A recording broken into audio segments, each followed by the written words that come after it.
Rangers baseball on RSN is presented by Progressive Insurance. Progressive makes bundling home and auto easy. Learn more at progressive.com. And by Choctaw Casinos and Resorts, the official casino and resort of the Texas Rangers. All right, we are set to go here tonight. Opening game in a long 4-game series in West Sacramento. The sun trying to make its way to the horizon, casting those long shadows over the outfield here, and we are set to go. Let's take a look. The Rangers 8-7, tied with the Athletics atop the division. Our Trajan Wealth starting lineup. And Brandon Nimmo leading it off. He has been great. That .367 average, second best in the league. Evan Carter batting second again today. Corey Seager to follow. It's Berger, Peterson, Higashioka.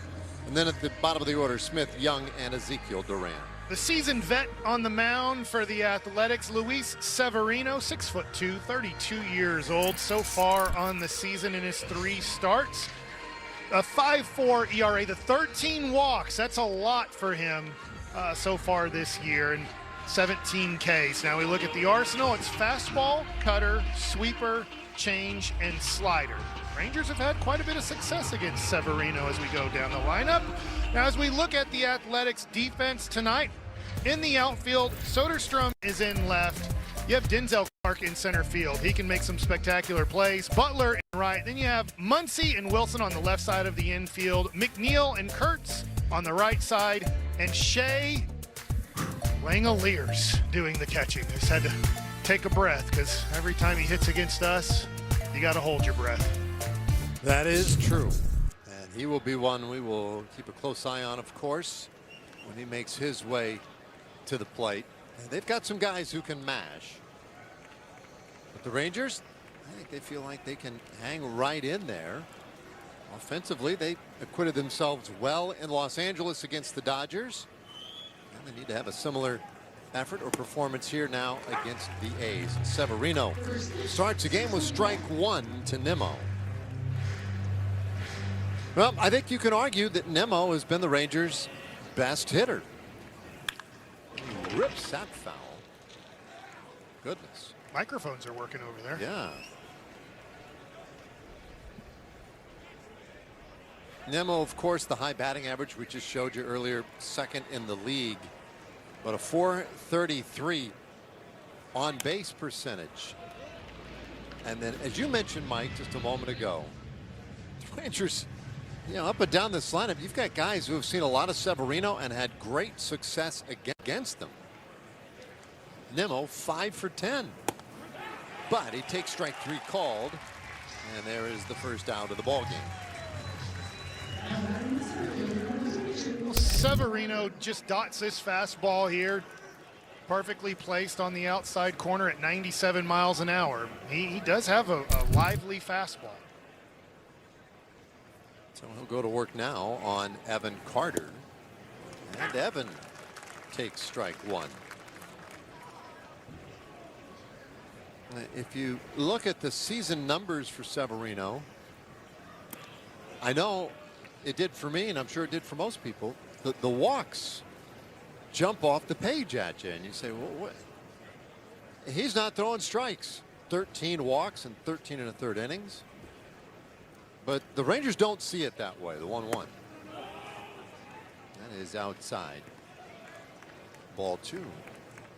Skip Schumacher said before the ball game, like, no, we're not up there thinking that we're just going to work a lot of walks against him. It's just maybe an aberration what we've seen in the first 3 starts of the year for him.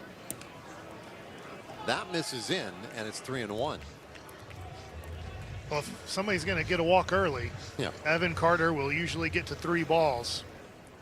Sometimes 2 strikes also. Not afraid of it. 3-1 pitch. Check swing roller, third base side foul, and there are your 2 strikes now. Well, that was very messy of him. Severino. I don't know, Ronaldo maybe. Okay, because when you said messy, I'm like, I don't know. I mean, what do you mean messy? Yeah, no, you looked at me and I was like, well, I might need to use another soccer name. That was better. or Paul O'Neill, if I want to go with a baseball player who can kick it from right field to home plate. Yeah, that's a good one. I thought you were going to give me like a Zlatan, what's his name, Ibrahimovic? Sure. Something like that, but Messi, you crossed me up on that. Well, 3-2 on Carter. And he'll take in ball 4. So Rangers have a base runner. Well, interesting, you know, after you were talking about the conversation with Skip, you get the walk here, and not a guy who walks a lot of guys in his career, but is walking guys in 2026. Yeah, he's got like a 7% walk rate, a little bit better than league average over his career. This is his 11th year in the big league, so Severino has always been a guy who's commanded the zone pretty well. And he finds the inside corner on Seager. But this year, Severino has been a mess. Corey swinging the good power bat, average down a little bit. And he takes inside 1-1. Now, the one thing when we talk about guys in the lineup who've seen a lot of Severino and had success, that doesn't hold true for Seager. He's just 1 for 10 against him. 2-1. So I have a new toy to tell Texas Ranger fans about, and Severino, his average time to home plate, which you want to be about 135 or under to hold the runners on well, he's a 131, so he's tough to steal on. He's quick to home plate, so if you're looking for Carter to steal, it's tough. Well, 3 balls and a strike now to Seager. Now my next toy here is if he picks, he comes set and picks quick. If he holds, he will usually throw the ball home. Okay. Oh, yeah, there was one. There you go. Thank you. Boy, that was perfect. Yeah, he's .75 when he picks to first base.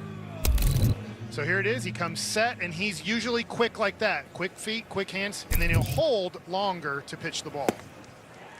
So you can try to time that up, but he's quick enough to home plate that makes it tough. That's really interesting.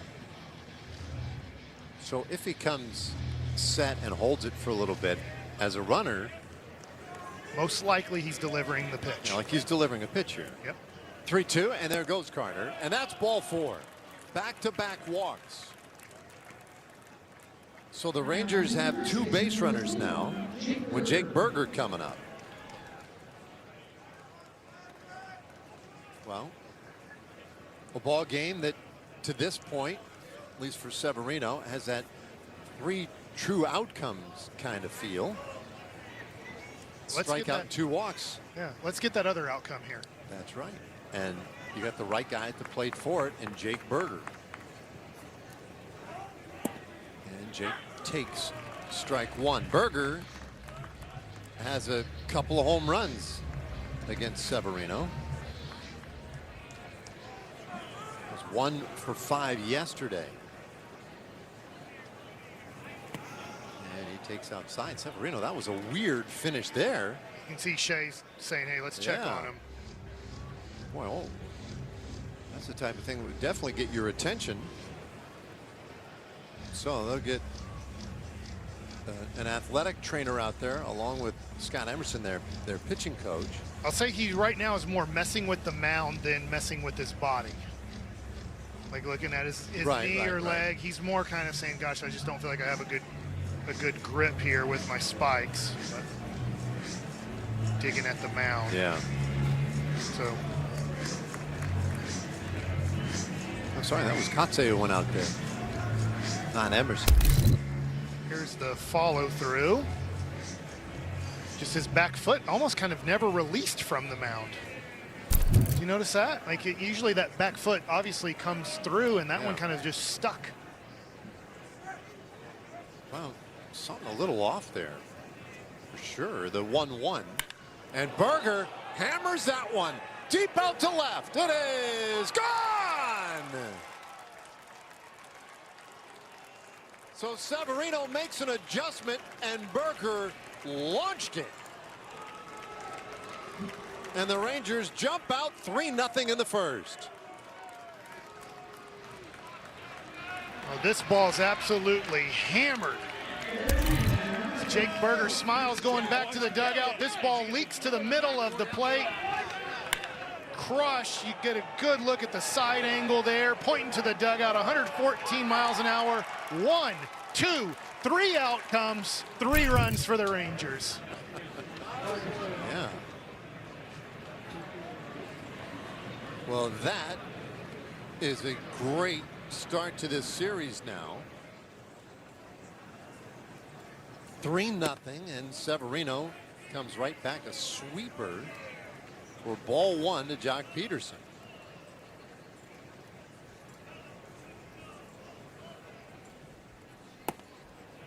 There's a strike. 1-1 the count. Well, a fast start for the Rangers against what has been a very hot team. Peterson a little slow that time, and the count 1-2. We said Berger has had a couple of home runs off Severino. He sees him well.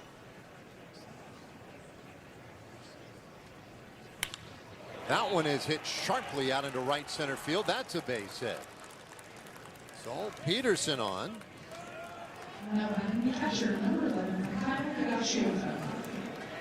A good sign for Peterson here with the 1-2 count. Gets a fastball that he definitely can handle. Side swing, catches it out in front. Nice line drive to the outfield. Good sign for the Rangers' designated hitter.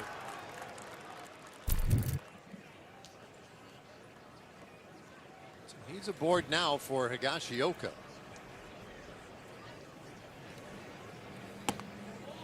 And Severino misses with ball 1. Boy, it is weird, right? A guy who has always had pretty good command. 2 more walks here tonight. Sneaks that one in, and it's 1-1. But I mean, falling behind hitters and whatnot, that's going to be trouble. His first batter, Nimmo, he was pretty much perfect with his location and pitches, and from there he struggled. That's way off. Now, we did show the stat earlier. Pitching here in Sacramento, you know, not really Severino, or he's pitching at home. Not really his thing. Better on the road. He was terrible in this ballpark last year. And this is his first start at home this year. And Heggie lines that into left field. Back-to-back singles by Peterson and Higashioka, and both of them hit sharply.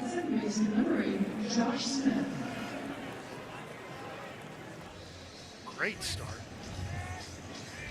Yeah, the home run by Berger obviously might have been a little unsettling for Severino, and now Scott Emerson out there. Emerson, Langoliers, and Severino to talk things over, but you're now to the bottom third of the order in this first inning. And this is a hot Athletics team. I mean, they came in here, they had won 5 in a row. They had just swept the Mets for the first time in their franchise's history. A brilliant road trip where they went 5-1 in New York against the Yankees and the Mets. And so the Rangers felt like they were running up against a good and hot team. And pitching had been a big part of it too. Smitty pulls off the changeup, and that is strike 1.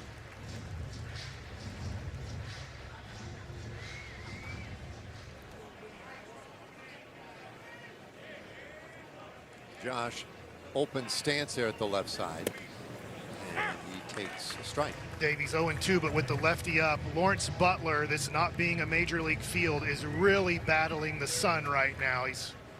Every time he's about ready to pitch Severino, he has to put his hand up just so he can see the batter. Oh, strike 3 called. Smith down on 3 straight pitches. 2 gone. Josh Young coming to the plate. Our TXU Energy power stats for Josh. He has turned it around here lately. Last 8 games, he's looked really good, hitting .417 and getting on base half the time. It was after that 0 for 18 start. It's only inning 1, but Josh Young, I like those stats. I like that he's hitting off a guy that's on pitch 32 right now of the first inning. That's another good point.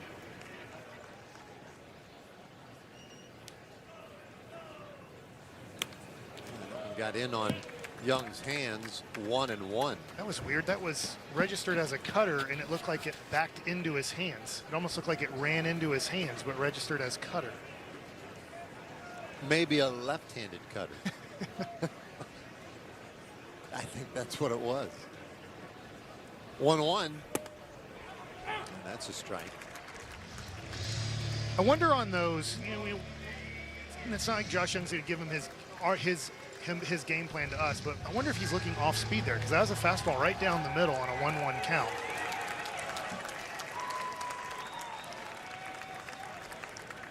Well, 1-2. He was looking for that. Hits it sharply to third base. Muncy has it, spins, and throws to first to retire his opposite number. The Rangers off to a fast start in Sacramento. Jake Burger's had success against Severino. He adds to it in the first. A 3-run blast, and the Rangers up early tonight.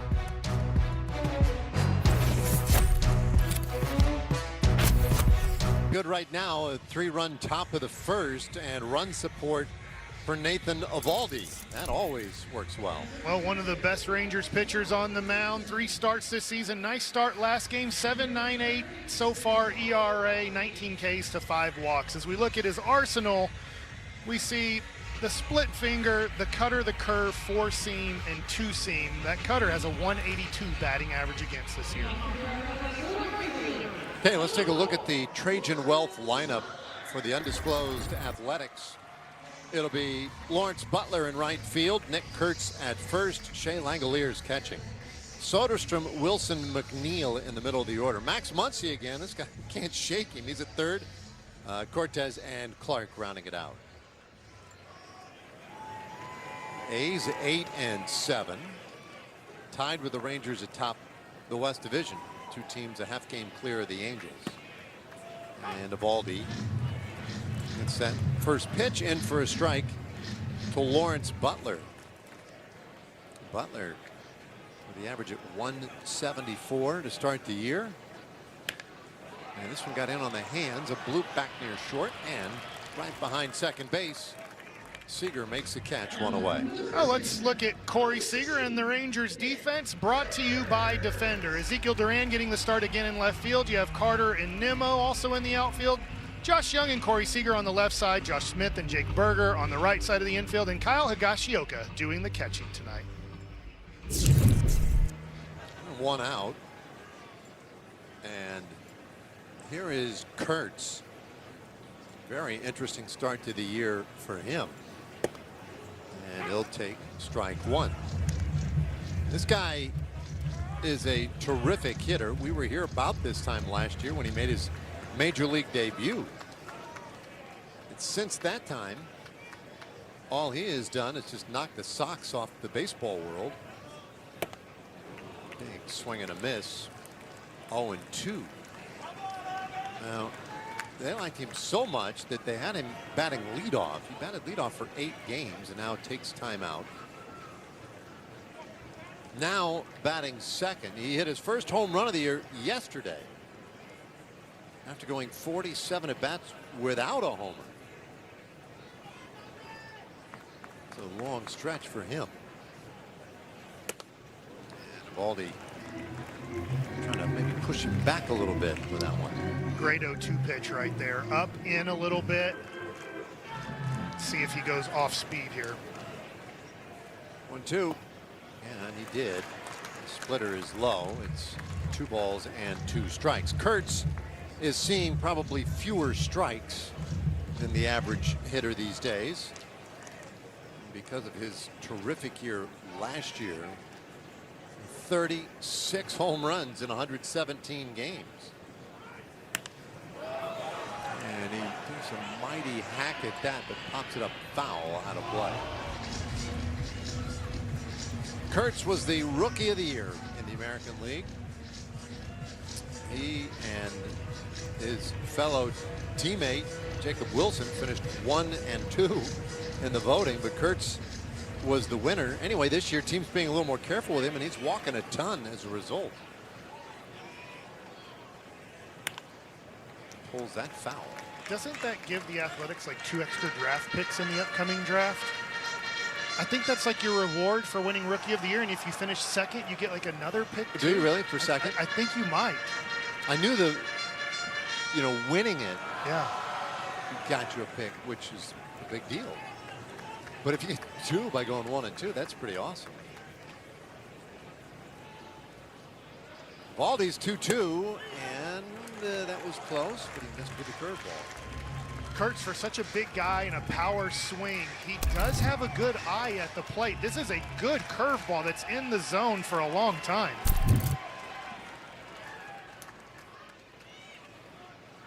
Big payoff pitch, and a swing and a miss.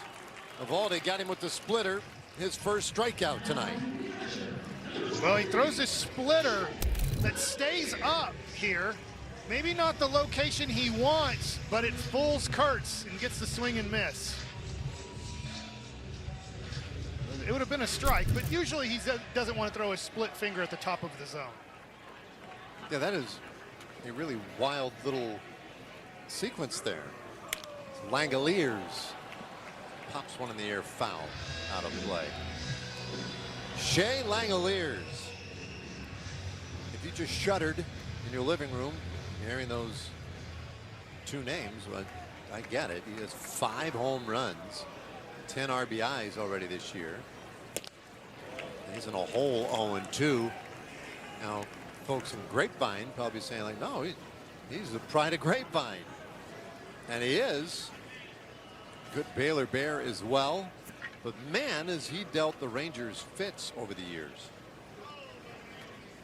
Terrific hitter. 11 home runs in 39 games against the Rangers. But Evo ahead of him 0-2. Here it is. And he got him looking. Langoliers strikes out. And Eovaldi with 3 runs of support goes 1-2-3 in the first. Eovaldi looks on top of his game on a full count. He strikes out Nick Kurtz. And then the next batter, Shea Langoliers, goes with the heater, dot in the outside corner. The Rangers lead 3-0, heading to the second inning.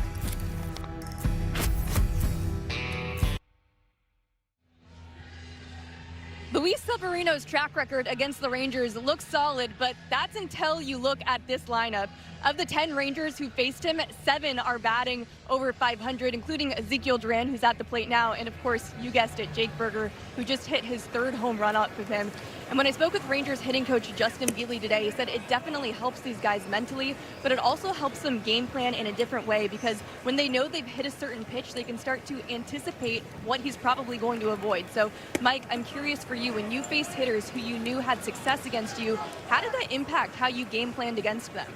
Well, you take a little bit more time for guys that you felt like no matter what you do, got base hits or hit the ball hard off of you. But sometimes you can kind of get in your own head. There's the confidence that you're going to have if you have success against guys, and there's the, at times, lack of confidence when guys just keep hitting you hard. 3-0 the count on Duran, and he takes ball 4. So Severino comes out, and after 2 walks last inning prior to the home run, he starts this inning with yet another walk. So that has been a real struggle for him. Is our Ford leaderboard. Nemo, you see among active leadoff hitters right now, he's top 5 in average on base slugging, OPS. And he deals, or he takes high here, ball 1. I know, I think UT and A&M just played a series, and at College Station, they would be chanting ball 5 right now. Yeah. Well, and that would have been ball 6, but Nemo couldn't help himself. He struck out looking in the first.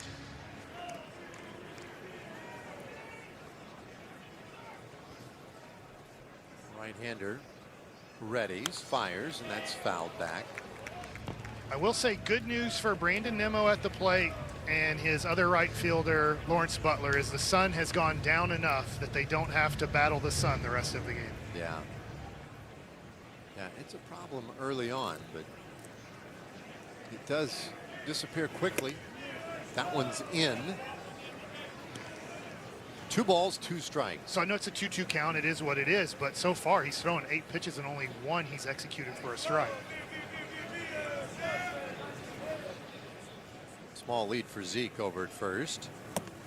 And a swing and a miss. Nimmo, for all the great at-bats that he has given the Rangers, he was a little excitable in that at-bat. Yeah, I mean, this ball breaks a lot, but Nimmo, the best hitter for the Rangers so far in 2026, is caught chasing on his second at-bat.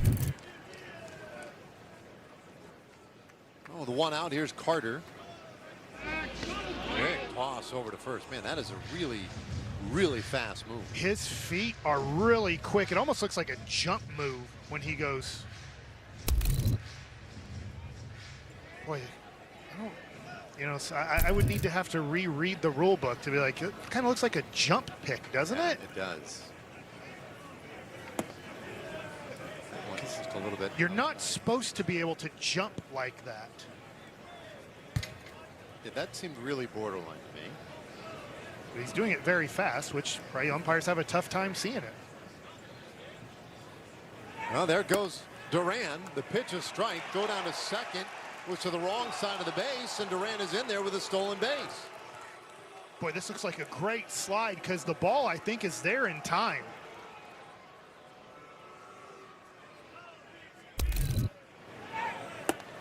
Here's the slide. Look at him go to the outside of the base hard. Get that left hand in. Say great slide, and then he takes his body even further away to make it really tough for Wilson to tag. Yeah, really good job of holding on to the base. So now 1-1, and Carter shoots that high in the air but foul. Yes, I gave the stat earlier about when he holds the ball for over a second, he almost always pitches the ball home. It looked like Zeke got a good jump, like he might have been counting in his head 1/1000, and after he got to that, he's like, I think I can go, because he usually only picks after he comes set. 1-2. Carter did hold up. Boy, Severino closing in on 50 pitches, and he has only recorded 4 outs. Carter makes him work a little bit more. So here's the other thing. It's game 1 of a 4-game series. I mean, huge in the division series with the team currently tied with you for first place. If you can get into the bullpen and wreak a little havoc tonight, that can have residual benefits the next 3 days. And there's strike 3 called. Carter down looking, and that's the 3rd strikeout for Severino. Well, this changeup is thrown in, looks inside, then comes right back to the middle of the plate, fooling Carter. And talking about that 3-0 lead in the bullpen, Skip Schumacher knows that lefties are going to come in against his 1-2-3 guys, but he's taking that risk that he'll get off to an early lead using these guys. Slow rollers second base. McNeil on top of it, though, throws out Seager, and the inning is done. Severino works around a leadoff walk. Evaldi is perfect in the first, a 1-2-3 with a couple of strikeouts. He's on the hill when we come back. Nathan Evaldi ready for his second inning. Looking at this season so far, the first 2 starts, 8 2/3, 16 hits, 11 earned runs against that last start. Really nice against Seattle. 6 innings, 6 hits, 2 earned runs, and a whiff rate of 47%. Back on track and had a nice first inning. Yeah, that was big. A 13 pitch first inning. Soderstrom leads it off for the A's, and he takes ball 1. It's Soderstrom, Wilson, and McNeil. The Athletics, they locked up some of their good young players this last offseason. There's a big curveball in there for a strike. Wow. Bugs Bunny makes a brief appearance. How about that thing? Anyway, Soderstrom signed to a 7-year deal in December. And that's a high fly ball. Right field. Got underneath it. No sun for Nimmo to deal with, and he makes a catch. One away. We have time for Chalk Talk Casinos and Resorts.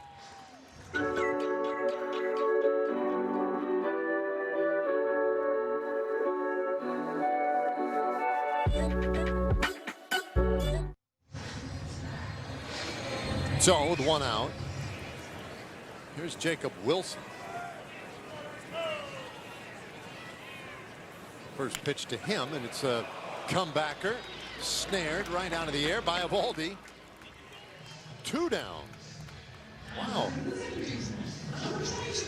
Nathan Eovaldi is a very good fielder for his position, and that's not an easy play to finish. I know it wasn't hit hard, but look where he catches this ball at.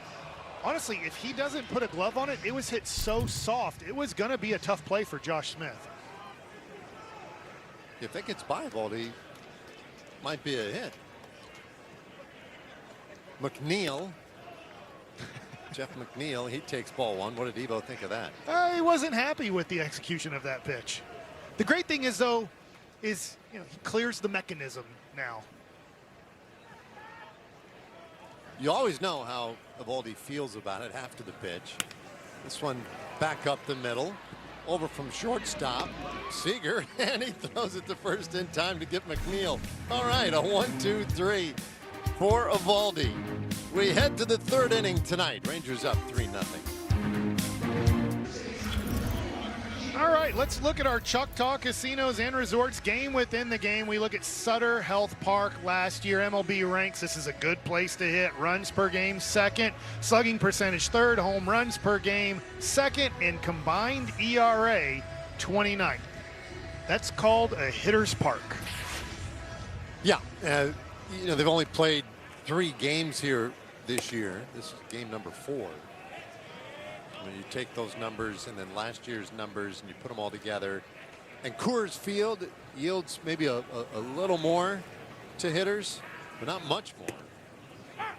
This thing is an absolute launching pad, and Berger took advantage of that in the 1st inning with his 3-run homer. 3rd of the year for him. That's how the Rangers have this 3-0 lead. And he shoots that the other way out to right. Butler is back. That one is gone. Berger's 2nd home run of the game. It's a double Berger. 2 patties. And the Rangers lead 4-0.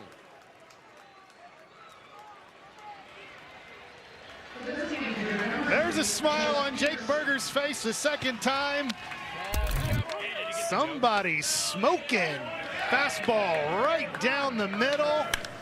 He pulls the first one. This one opposite field. We just talked about this park.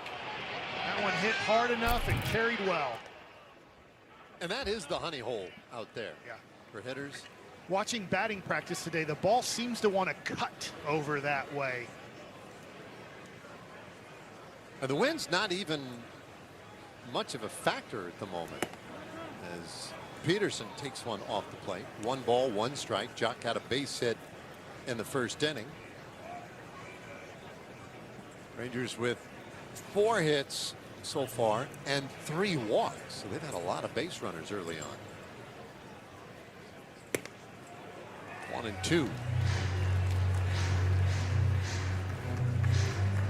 It'll be interesting. Severino gave up a 1-2 hit to Peterson last time. That fastball, he threw it by him there. See if he wants to go with an off-speed pitch or stick with what worked on the 1-1 count. The 1-2, and Peterson bloops that short left field. Soderstrom charging in, can't get there. That one drops down, and Peterson has his 2nd hit of the game. Well, it doesn't matter how hard you hit it. It just matters that it's a base hit. And this one sounds like it broke the bat. Both guys making a great effort here, Wilson and Soderstrom, but get the lasso out. That's a single. Excellent job of hitting it where they aim. So Jock is on for Higashioka. He had a base hit earlier. Bounces that sharply to short. Wilson the second one. McNeil relays to first. Double play. 6-4-3. That cleans off the bases. Well, hard ground balls to your infielders are usually double plays, and that one's tailor-made. It's a cool look on their sky cam there. Yeah. I don't know if it's called sky cam. It's I don't know what it is either. nice angle, good view. Here's Josh Smith. He's seen 4 pitches so far tonight from Severino. They've all been strikes. That one lifted into center field, and Clark makes the grab. The inning is done, but the Rangers add another run. Jake Berger's having a night tonight. Pulled one in the first inning. Came up again in the third, and he goes the other way with it. It's a double Berger night tonight.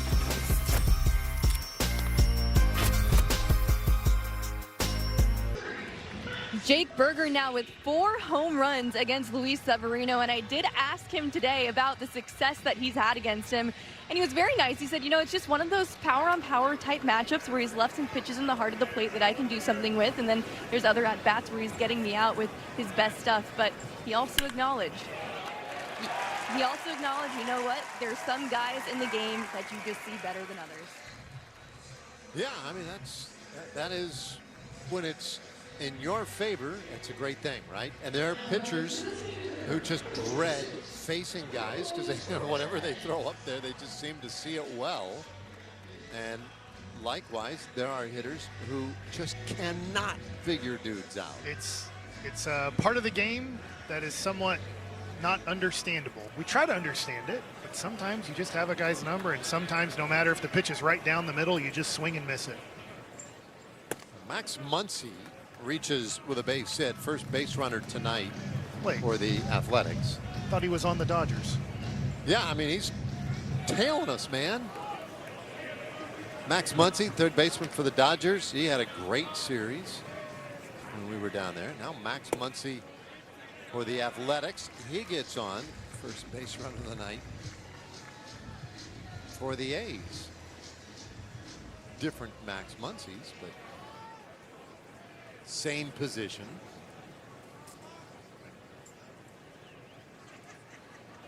Small lead, and this one bounced down to first. Berger has it. He'll go to second for 1 out. The relay comes back to first in time for the double play. 3-6-3, and there are 2 gone. This is a really nice job by Jake Berger. I know, look, it should be a double play. Holding on the runner, squares up. This is a tough throw for a right-hander. He throws it high. Corey Seager with the quick turn here. Watch how quick Corey gets rid of this ball again. See Muncy running in the throwing lane and giving Berger plenty of time to catch that ball. Nice turn.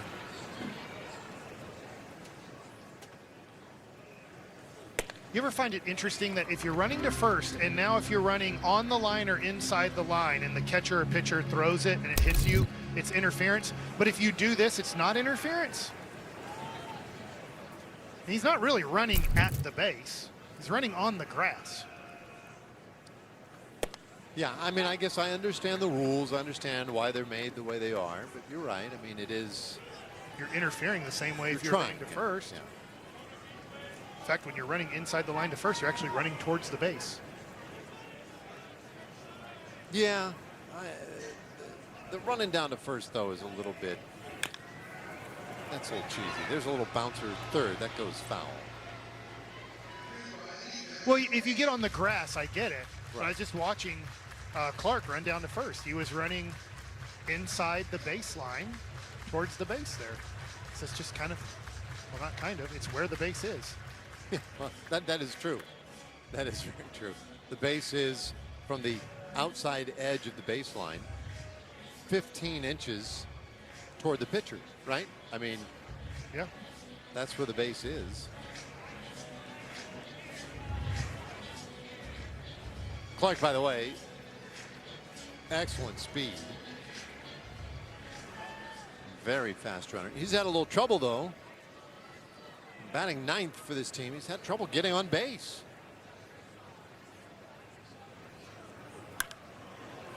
It's in the air the other way, foul. Eovaldi with the spin and the sigh. Not his best pitch there, but luckily he gets away with it with just a foul ball. He is still south of 30 pitches as he works in this third inning. Rangers up 4-0. The 1-2 and a check swing. Did he go? No. Good job by Higgy. A was trying to sell it, but B made sure that he got the tag on Clark because that one skipped in the dirt, or may have skipped in the dirt. Close enough anyway.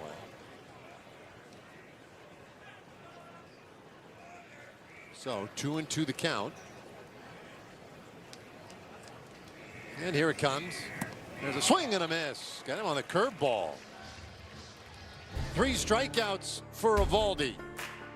Rangers right-hander has faced the minimum through 3 innings, and the Rangers lead 4-0. Catch the debut of the new City Connect uniforms on Friday, April 24th versus these Athletics. The first 10,000 fans get a Nathan Eovaldi City Connect bobblehead presented by Coca-Cola. Tickets at Rangers.com.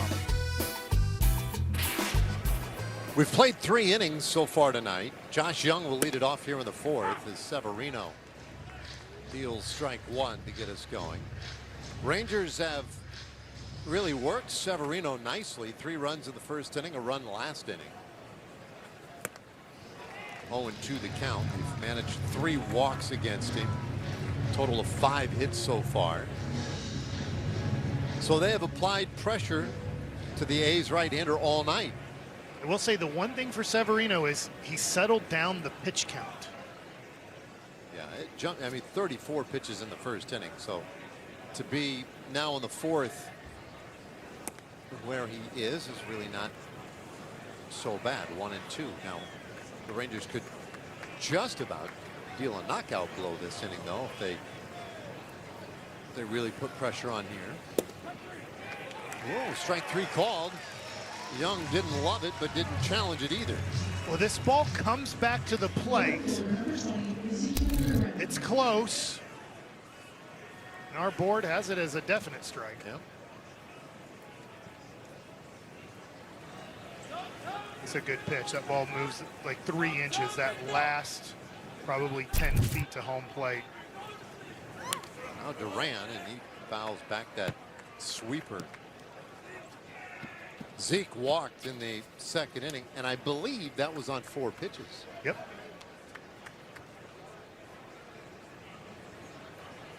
Just his 2nd walk of the year. And that is off the plate. Now, Duran has been getting regular time in left field lately, with Wyatt Langford still working his way back from that slight quad strain. And Langford looks like he's very close to coming back. You got the sense that he could even be used in today's game. 2-1, and that's fouled away. 2 balls and 2 strikes.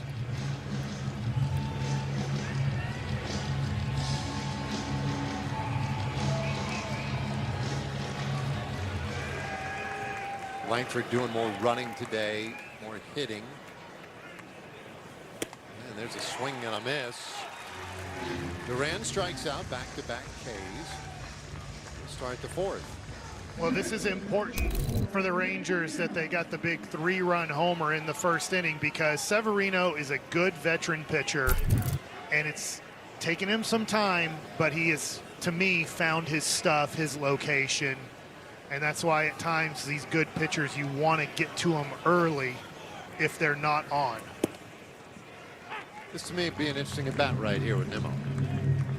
He is struck out twice tonight, and that last strikeout in the 2nd inning, it's kind of uncharacteristic chases. That's low. 1-1. To your point, after the 4-pitch walk, he gets the next pitch is a ball, and then the next pitch wasn't close to a strike, and he chased. Nemo, part of the reason might be because he's always hit Severino so well. High pop-up. Left side of the infield. Muncy makes a catch right on the foul line to win the inning. So we head to the bottom of the fourth in Sacramento tonight. Rangers up 4-0. Rangers baseball on RSN is brought to you by Choctaw Casinos and Resorts, the official casino and resort of the Texas Rangers. And by your North Texas Chevy dealers. Chevy drives Texas. So that is a cool shot of the ballpark here tonight in Sacramento. That sun is just about fully set. We go to work in the bottom of the fourth inning. Second time through for the Athletics. Butler, Kurtz, Langoliers. 1-1 on Butler. Dave, as we left the hotel today, did you see any of your favorite wrestlers there? Yeah, I didn't. You know, they're putting the signs up early this morning. And there's a lot of activity in and around the hotel, but I did not see any wrestlers. Bouncer to second base. Smith right there and throws out Butler, one away. Did you see anybody? No, I didn't. I was excited, though. The WWE, I didn't know until this morning. They were in town. They did their show at where the Kings play. I think is at Chick-fil-A Arena. I'm not sure, but I don't know. Yeah, you know, they don't win enough games to really know. So, but yeah, I was hoping to see some wrestlers as they're getting ready for WrestleMania. Well, how about you coming off the top rope at the Kings? Well, to mix metaphors, but like, geez. Well, you know, I've got a question for you guys. Do you think you could identify a wrestler if they weren't in costume? Because I don't think I could. Oh, yeah. Well, that would be interesting if they were walking around the hotel in their underwear. Michael. Or just tights. They're not out there in their underbritches, Mike. Those are, you know, those are wrestling shorts. Yeah. Wrestling shorts. I would know if, yeah, you know, our guy CM Punk was walking CM around. Punk walked through there. I'd say, like, there's CM Punk. Roman Reigns. Yeah, I'd say that's Roman Reigns. Give me another name. Oh, we're challenging here. Here we go. Okay, so Kurtz not sold on that, and that's a pretty good eye. Good call by Kurtz. Well, Laura, who's your favorite wrestler right now? You know, you were showing us videos on the bus, and I can't remember any of their names, but I'd have to go with one of them. Oh, that's a good call. I'm kind of with Laura on this. I'd go with one that you showed us on those videos. 2-1. And there's a strike. I did ask Josh Smith. I asked Danny Jansen. I said, any wrestling fans on the team? And he said no, but I did ask Corey Ragsdale, and he said, I'm from Arkansas. I'm a wrestler. Kurt struck out in the first. He takes inside here. It's a full count. John Cena's a wrestler, correct? Just retired, but yes. Okay, well, I'll go with him. That's a pretty good pull right there.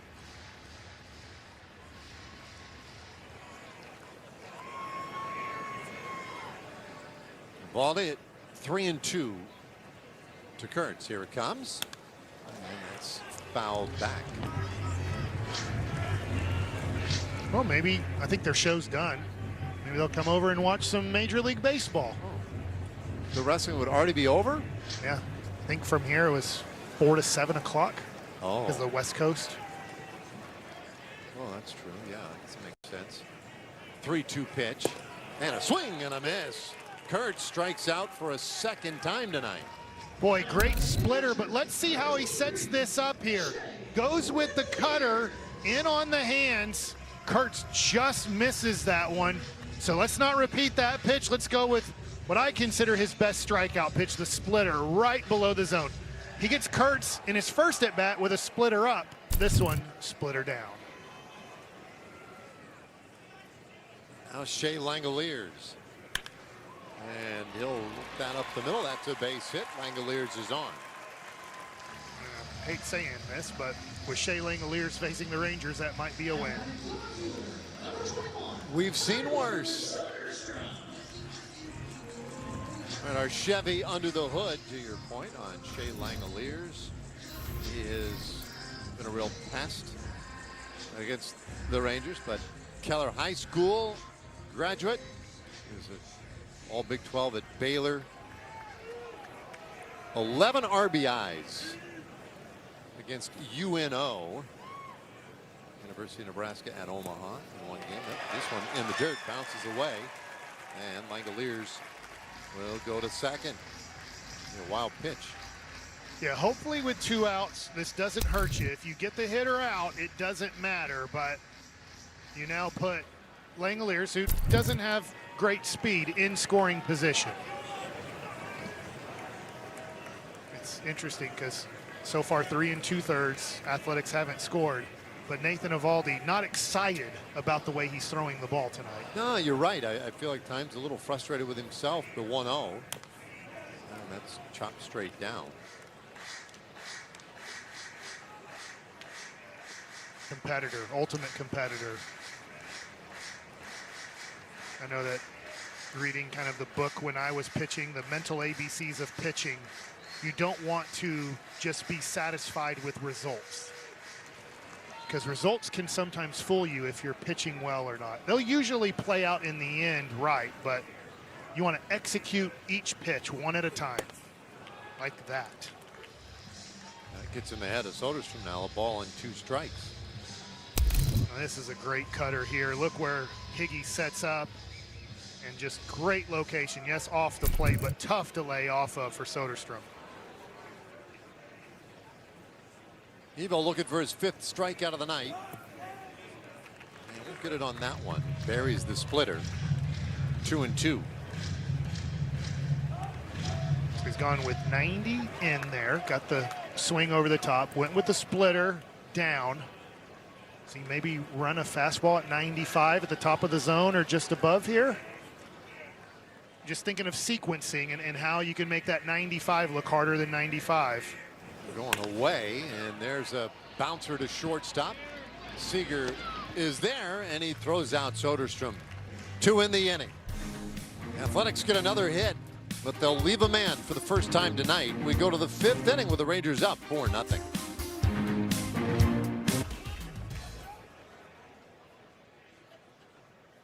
The 5th inning is here. Rangers up 4-0. You see Nathan Eovaldi right there? Smelling salts? Yeah, when I do that, it gets me. He was just fine with it. Most people I've seen try that. This one lifted high in the air center field. Clark is back and he has room. He makes the catch. 1 away. Most times when you see somebody take a whiff of those smelling salts, it knocks him back about 5 feet. Yeah, it jars him a little bit. He was just fine. Some intensity with that guy, let me tell you.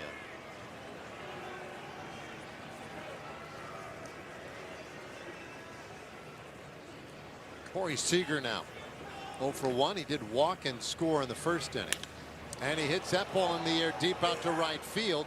Butler going back near the wall, and he makes the catch. For a moment, it looked like he might have gotten twisted up, but had just enough room to take one away from Seager. 2 away. Nice play. I'm not even sure Corey Seager thought he hit this ball that great. 100 miles off the bat.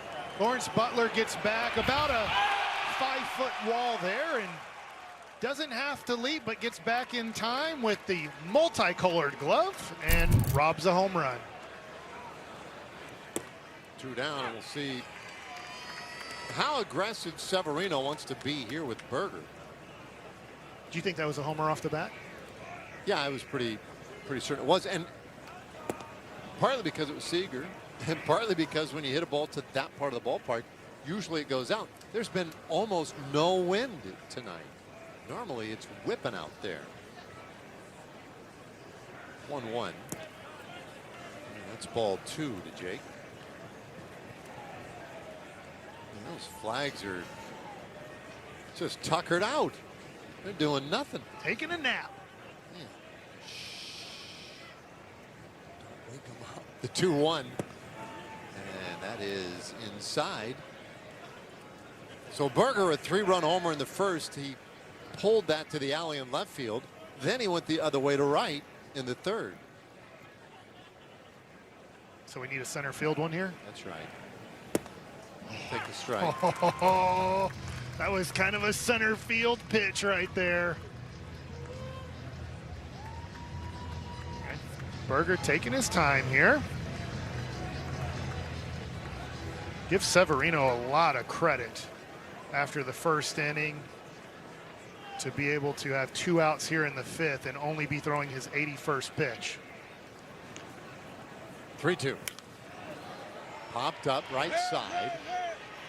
And that could and should make it into the stands. Boy, in their old ballpark, let's say down the road a little ways in Oakland, there'd have been plenty of room to make that play. Oh, yes. In Oakland, you still had 30 more feet of room till you got to the, maybe 40. There's so much foul territory, but not here. The foul areas are been encroached on by the stands, and that's never playable there. That's fouled away.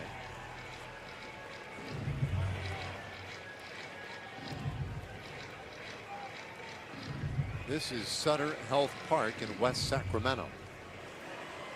They don't believe in foul ground here. Not quite the same way. The 3-2 little comebacker, and Severino throws out Berger. That ends the 5th for the first time tonight. Rather, second time tonight the Rangers go in order. Oh, a shot of Tower Bridge here in Sacramento.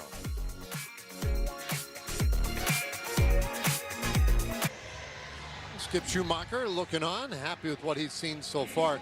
Now you look back to last year in this series between these two teams, and the A's got started in fine fashion, taking 5 of the first 7 head-to-heads, but the Rangers ran off 6 straight, including a sweep here late last season.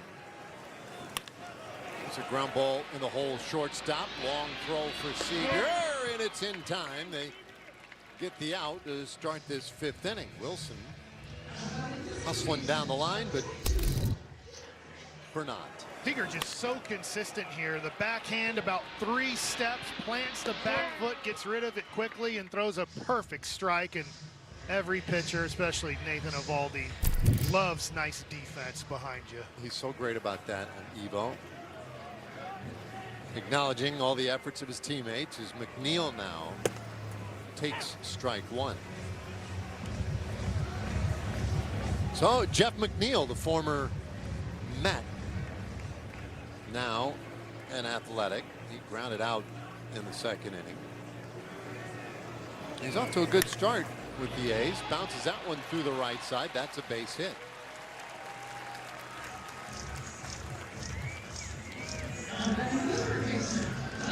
The A's have their 3rd base runner of the night. Well, hit the ball out there to his guy, huh? Well, 2 guys who are former Mets, both left the Mets via trade. Rangers traded Marcus Semien to New York to get that guy, Brandon Nimmo. That kind of set the domino in effect for McNeil, right? Yeah, and then next thing you know, McNeil traded in December, just before, a couple days before Christmas, for a young prospect from the Athletics. After 8 years in a Mets uniform, now in an A's uni. Here's Max Muncy. He had a base hit in the 3rd. That one got in on his hands. That's a foul ball. 0-2. You know what's interesting is he looked at his wrist. They're checking.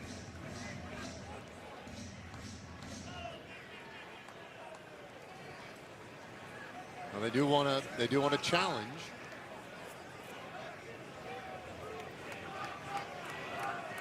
So we'll take a look, and the A's are challenging the hit by pitch on the field was called foul ball. Doug Eddings, our crew chief down at 3rd base, making the announcement. It's not a great sign they are checking his hand for real. That definitely hit his hand. You think it, I mean, the only thing that's tough is the knob is right there too. And you feel like it's definite it hits the hand and not any of the knob? Well, let's listen.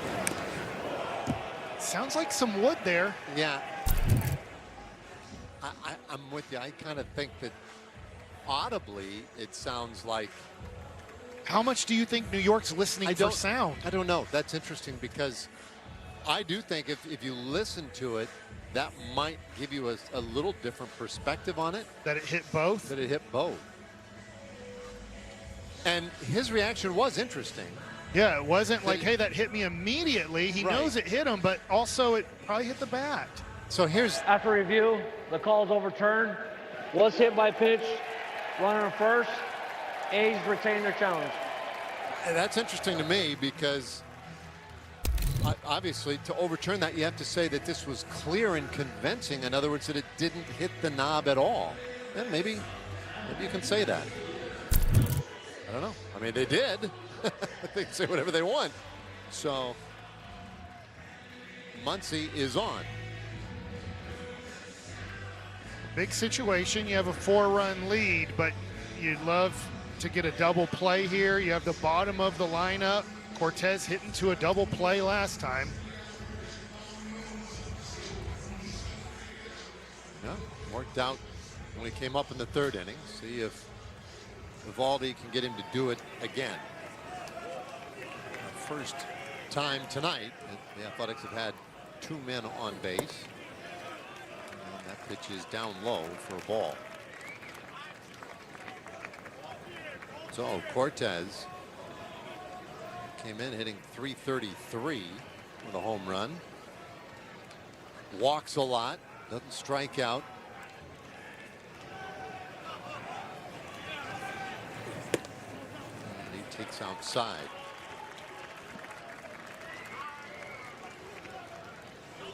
Brent Rooker had to recently go to the injured list for the A's, and that really kind of opened up the opportunity for Cortez to be the designated hitter now. And he shoots that out into left field, and Duran is over to make the catch. That is the 2nd out of the inning.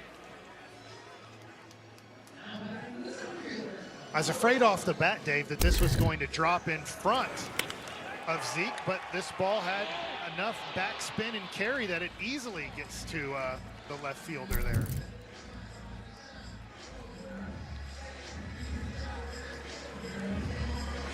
All right, so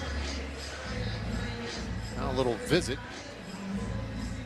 What do you think, Josh? Josh Smith seemed to have something pretty important to say there. I don't know, might have something to do with early location, maybe? Well, maybe, or is it something to do with McNeil out at second base? Let's see.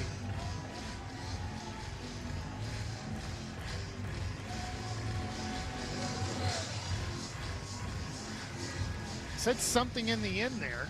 It's mostly Higgy and Eovaldi, but then Josh, right before he left, said something. Yeah, he had something that he wanted to relay. More than likely unrelated to whatever Higgy and Evo were talking about. Might have been something about where guys, or what they're doing on the bases. Clark, the batter, and he takes strike 1. Great first pitch, hitting the inside corner. Got Clark to chase curveball last time, so starting him off with a fastball in for a strike is a good start.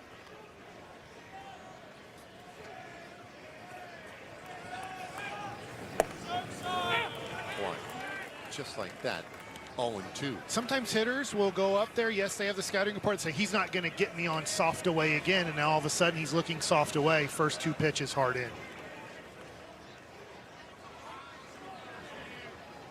So now Evo could do just about anything. The 0-2 pitch. And he got him swinging at the curveball. Well, that's the 2nd time tonight that he's used that curve to get a strikeout. And so Eovaldi, he's gotten the strikeout when he's needed it tonight. This time Clark, in fact, for the 2nd time tonight. And the A's lead 2 on base.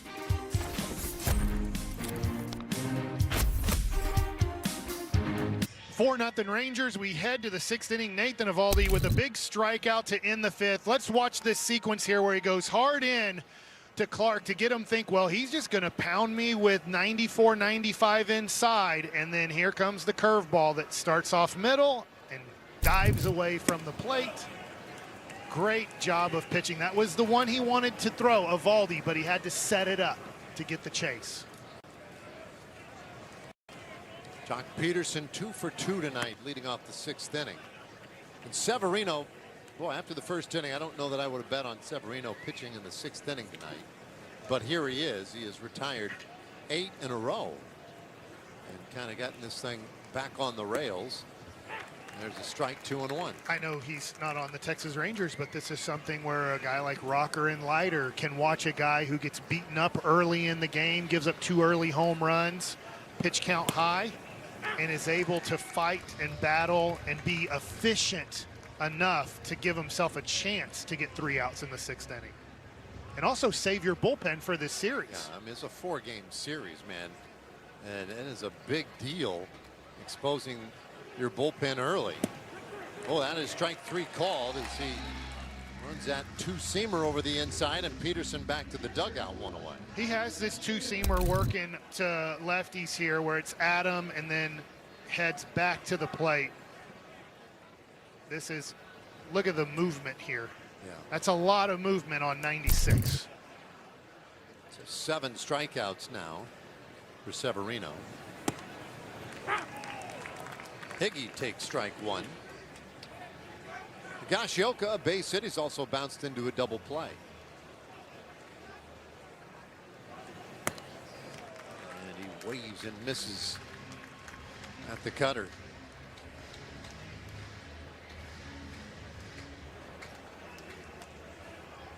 Higgy was 0 for 3 in LA against the Dodgers, and that's his 2nd hit tonight.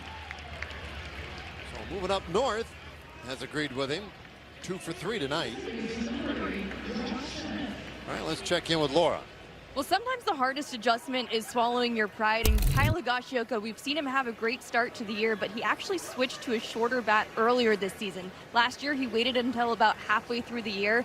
Said, I want to swing as big of a bat as I used to, but he's realizing that as he gets older, that's not the best thing for him anymore. So this has allowed him to speed up his swing and has given him more time to make decisions. So right now, that small adjustment is just giving him a better chance to compete each at bat. So Laura went from a 34-inch to a 33-inch and probably 1 ounce lighter.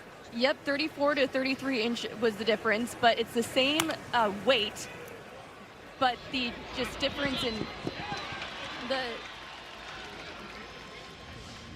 difference, I guess he explained it via, physics terms. It feels lighter to him, but he actually switched right before Tuesday's game against Seattle when he hit that game-winning home run off of George Kirby. All right, well, it's working tonight. That's for sure. 2 hits. He does move up on that little dribbler by Smitty. So the Rangers have a man in scoring position, but they're 2 out. And they'll need a hit from Josh Young to cash in a 5th run tonight. Do you think Severino missed throwing to Higashioka when they were teammates, so he just decided to wing it to second base for no reason? Maybe that's what it was. That was a great play from a pitcher, but they're just like, I mean, I guarantee you they're laughing about the play slash. Shea might be like, I'm your catcher now. You don't have to throw it at Higgy. I mean, this is a tough play. Gets off the mound quickly, gets down, gets the ball, touches the base, and then that was unnecessary. Or celebratory. Throwing the ball on the run for no reason. Hey, Higgy, incoming. Remember when I used to throw it to you 100 times a game? They're both teammates, battery mates with the Yankees back in the day. So, again, 2 are out. Young goes after the first pitch, but hits that right to Clark in center field. And the inning is over. So the Rangers leave another man. But Severino's made it through 6 innings somehow tonight. Rangers up 4-0.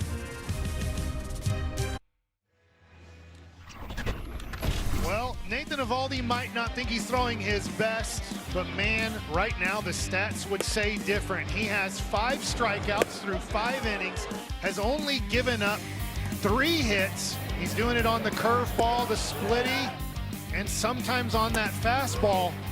38 strikes, He has 30 swings against, 11 misses, and at 56 pitches through 5 innings, this could be a night where we see a starting pitcher go deep in a major league game.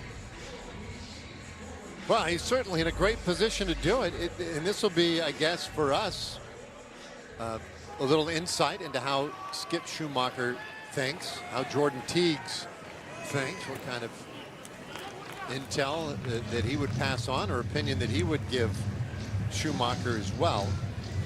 But we did see Evo throw that Maddox last year, like the second week of the season in Cincinnati. There's a bouncer first base, and Berger almost decided to flip that to Eovaldi because Evo loves those, but that would have just been absurd. Yeah, and I get it.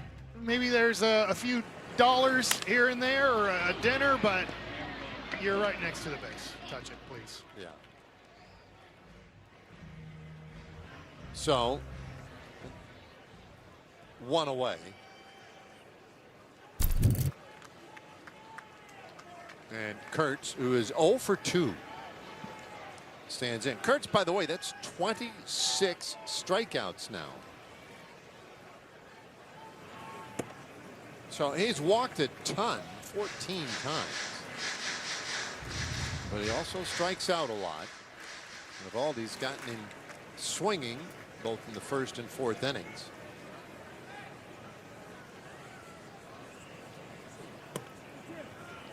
That one looked pretty good. Curveball missed though.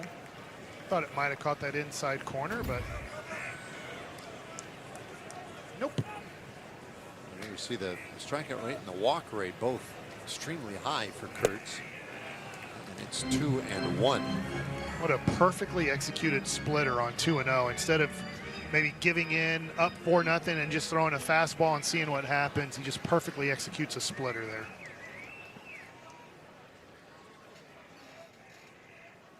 Evo's 2-1, and that is low and away. And you can see Eovaldi a little frustrated with himself there. Exasperated might be the word. We've seen him get frustrated, you know, borderline angry at times.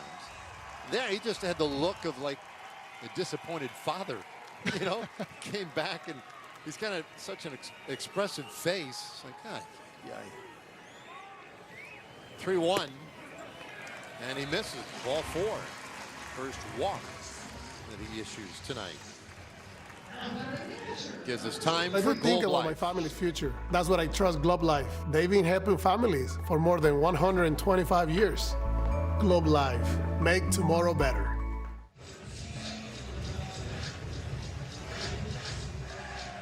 All right, 1 out. Kurtz at first base for Shea Langoliers.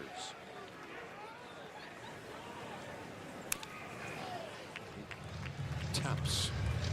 Strike 1, foul. So that bobblehead is Elvis's "Play Like a Champion Today" Notre Dame sign as he leaves Yeah, I for, guess so, for yeah. work or leaves for some fun. Yep. Yep. Lucky tap of the head.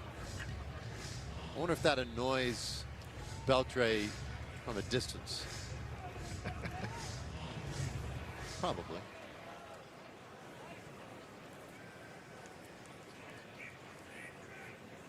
A little bit high with a fastball there. So, Eovaldi, you said earlier, like, it didn't look like he was all that satisfied with some of his pitches and maybe how he was throwing. He was getting outs. But that he was indicating, at least to us, that he didn't feel that crisp. That is a foul ball. You know, I hope that Laura gets to interview Eovaldi after the game as possibly the player of the game. Probably Jake Berger has a lot to say about that, but I bet he's going to say after this game, yeah, I didn't feel like I was at my sharpest. Yeah. Yet this is the great thing about a Nathan Eovaldi veteran guy. Severino has given up 4, but veteran guys, sometimes they don't have to be sharp to still be successful.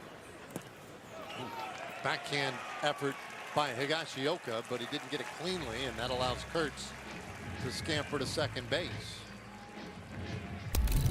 You don't love this pitch, just pulling it and short just because Langoliers can hit into double plays, and that pretty much eliminates that. Yeah.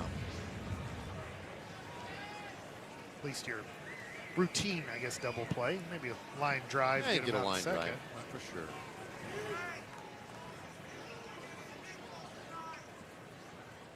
The pitch to Langoliers, and he swings and misses, and that strikeout is the second out of the inning. Oh, great split finger here from Nathan Eovaldi. Very different than the one we saw from Sasaki yesterday. This is more of a tumbler, a lot of spin on it. Where we saw yesterday, the Rangers had to face a guy that more had a knuckle kind of splitter. 6 strikeouts now, and pitch to Soderstrom. Strike 1. Soderstrom 0 for 2 today. Well, just when you think he's going to throw a fastball or cutter or slider or splitter, he drops a slow curve on you for strike 1. He's got a varied repertoire, and he is more than happy to use all of it. 1-1. So we saw him earlier with those smelling salts. Did you ever do that? No, because it was too much for me. Why? Do you know pitchers who did use them? Yes. Okay. Ooh. A little low. Yeah, probably low. Why would a pitcher? I guess he just feels like he needs a little bit more of an adrenaline rush. Maybe he's just looking for. Eric Nadel asked Skip Schumacher, we are in a minor league stadium with kind of a minor league crowd. Yeah. There's not the major league environment here. 3 balls and a strike. And more frustration from Evo.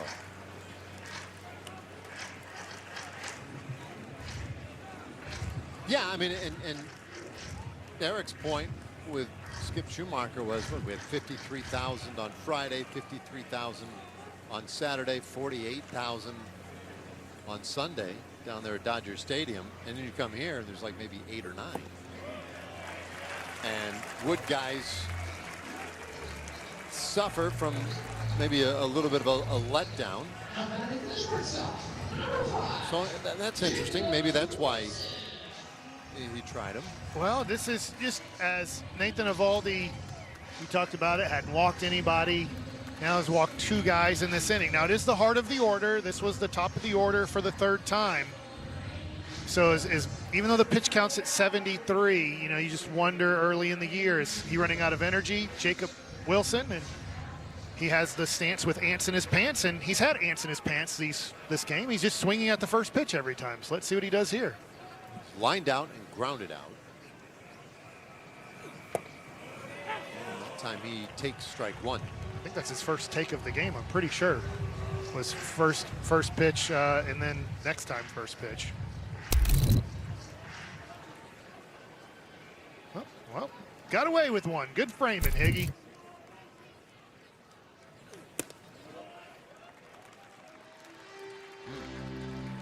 One and one. See Higgy look back there to the... I did. I was curious what that would be about. Oh, it was definitely a ball. I don't know if he thought maybe it nicked the bat.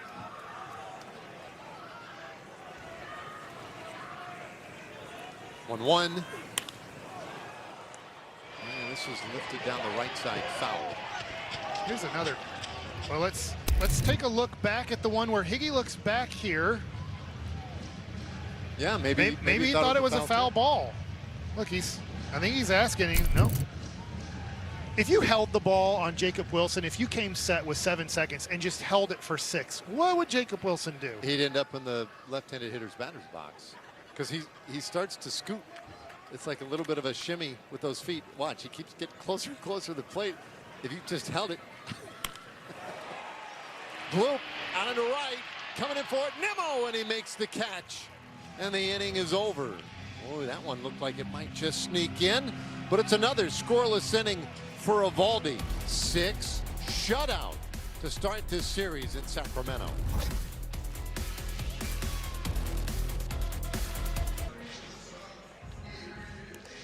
Rangers holding on to that 4-0 lead now as we go to the 7th inning. Darrell Hernandez has come in to play third base as Max Muncy left the game and was taken out to the clubhouse. So they obviously a precautionary type thing there.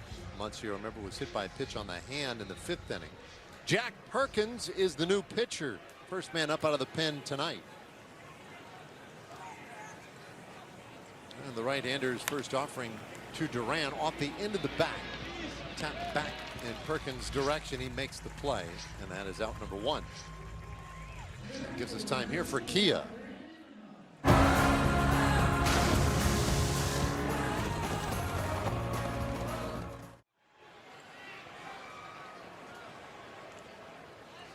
So one quick out for Perkins. Right now the Rangers have the lead 4-0 and relatively speaking control this game, but man, you've got to give a lot of credit tonight to their starter Luis Severino for getting him through 6 innings. Really protected his bullpen. And he did more really than just protect his bullpen. He was quite effective after giving up the home run in the 3rd inning. From that point forward, he allowed just 2 hits. First time through the lineup, 3 walks, and then didn't allow a walk the rest of the way. Well, Perkins jumps ahead of Brandon Nimmo, 0-2. Nimmo hitless in 3 tries against Severino. And he comes up empty here. That strikeout is the 2nd out of the inning. Oh, nice change up here on the plate. Dies below the zone. It's amazing how many guys throw changeups now at 90 miles an hour. What was your fastball velocity? Anywhere from 84 to 88. What was your changeup? Carter takes a ball, but they're going to want to challenge that. Yeah, that's a challenge by Langoliers. ABS challenge. Turn, strike 1. Sacramento with 2 remaining. Good challenge. Pretty easy one there, I think, for Langoliers. 76 to 78 changeup. Yeah. 1 strike pitch. 0-2. It might work in today's game. And I go, when is he throwing his fastball? I think it would work. I think your best years are still to come, Mike. I don't think I could throw 75 might be my max. Okay. I might tear my elbow in half at that point. 0-2. And a swing and a miss. Boy, Perkins comes in and just carves up the Rangers in the 7th. It's stretch time in Sacramento. Rangers leading 4-0. Work. Tough inning, last inning, as in traffic on the bases, but got out of the situation. See how much is left in the tank. He goes to work. First pitch, grounded down to first. Berger, nice pitch. Throws to first in time. And that's a beautiful play to get Jeff McNeil. Nice job on the forehand by Jake Berger. Look how quick Nathan Eovaldi gets off the mound here and gives Berger plenty of time and himself plenty of time to find the base. Great job defensively by Berger. Gives the feed early. And Nathan Eovaldi always covering first. I don't care. I don't know who the fastest guy in the world is, but I'll just go with Usain Bolt. I know he's not anymore, but Eovaldi would beat Usain Bolt. If he got beat him from the mound to first and Bolt going from home to first, he'd win. It's an interesting claim. Pretty like you 100% confident? 100%. Wow. I don't think there's a human being ever who could beat Nathan Eovaldi to first if Nathan Eovaldi gets to start from the mound. Obviously, plenty of people could beat Nathan Eovaldi if they all started at home plate. He's not a professional sprinter. Bernays pops this one foul. 0-2. What did Satchel Paige say about running? Don't run the ball to home plate. I think when they'd ask him, like, pretty sure, isn't that true? Right? I've heard that before. You haven't heard that? I mean, Satchel Paige what are you quote? talking about? Were they talking about him not being fast or something? No, just about like doing like cardio and everything. Oh, all It's right. Like, yeah, they don't pay me to run the ball to home plate. 0-2. And that looked pretty good. Strike 3 called. Hernandez down looking, and that's his 7th strikeout for Eovaldi. Well, Eovaldi is showing he has plenty left in the tank here in the 7th inning. It's a split finger, catches bottom of the zone. Higgy frames it up. 2 outs. 1 more to get out of the 7th inning. So Cortez, the batter, and he takes right down the middle, strike 1. Now that's the 82nd pitch of the game for Eovaldi. And he's looking to pitch with some tempo here. He's calling the pitches off his hip. And that just misses outside. He's using the pitch comm on occasion. This time looks like he's going to let Higgy call it.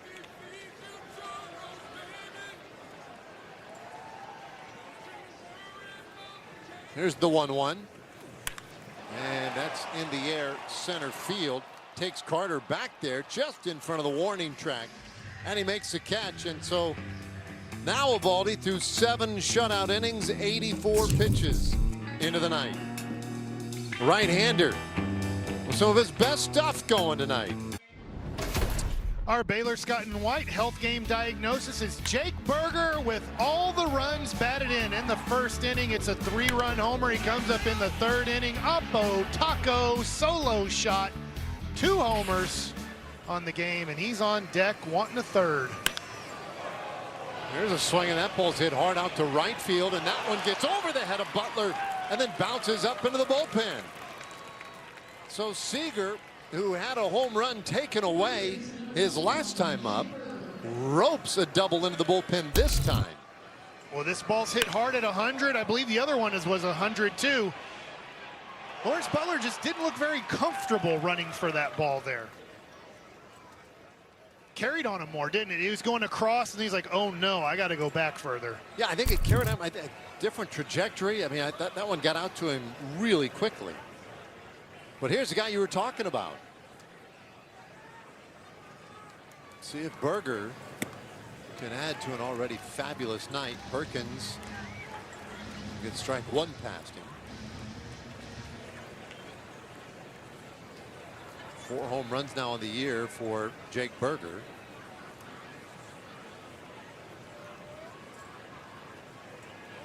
Pitch from the right-hander, and that is lifted right side. 0-2.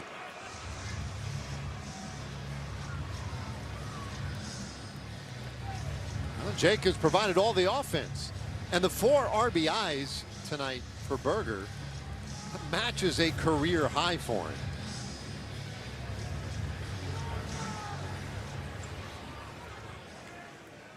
So a base hit here, and he would venture into new territory for himself. Here it comes. It's fouled away. Well, let's look at a spray chart here at Sutter Homes Park Field. Got one that is where the batting practice cages are, the red one, and then the white one into the Rangers bullpen. 0-2. And Berger strikes out swinging. That's the first out of the inning. Mike, you were, as a pitcher in the big leagues, you've talked a lot over the years, sometimes self-deprecation, about backing up bases. Yeah. I would say you really covered your bases with Park Field right Yeah, there. I forgot which one it was. So it's one of the 2. I know that. I'm 50% right. Yeah, exactly. I mean, you weren't entirely wrong. Just all the words. There's a sweeper in there for a strike to Jock Peterson. Park. It's a park. It's not a field. It's a park. Sutter Health Park Field. You're the best. 0-2 on Jock. So far Perkins, for his 3 strikeouts, has all been on that changeup at around 90 miles an hour. He did get Peterson late on a fastball. So in a way, I kind of want him to throw at 90, just miss more up middle and catch that bat head. Well, there's the fastball that time. It's a little high. 1-2. Just his second year in the big leagues. Last year made his AAA and Major League debuts. And a bouncer. That one ticked his glove. Oh, and then it hit the umpire. And that ball is live. And the fans will boo, but not a whole lot you can do about it. Edwin Jimenez is certainly not trying to be in the way of that one.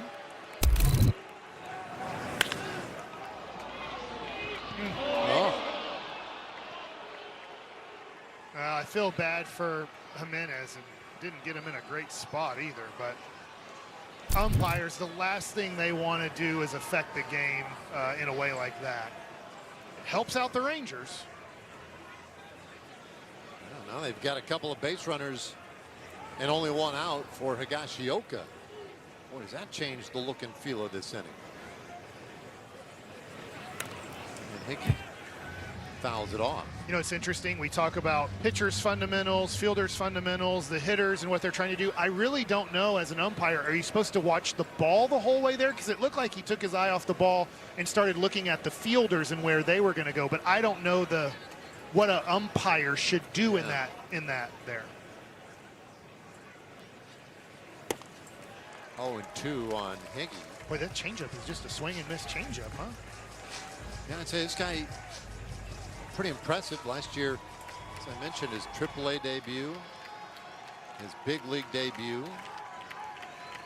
But boy, what we've seen tonight, you'd think he'd get a lot of work. 2-strike pitch, and it did not go. It's ball 1. Boy, on first look, I thought he did. This is a great job of holding up, at least getting the call of holding up. Yeah, he did. That's not easy to do.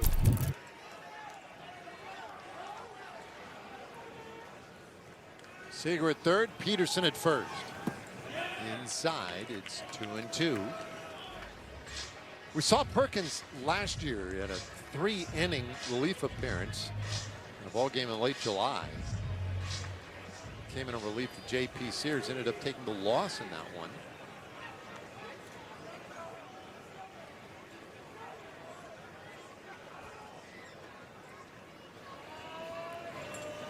Small lead for Peterson, and that sweeper misses. Higgy's done a nice job on these 3 pitches. Those 3 off-speed pitches are swing and miss pitches that start off as strikes. He's worked hard to get this to a full count. Big pitch coming from Perkins in a 4-0 game. And Higgy takes in the dirt. That's ball 4, and they are loaded.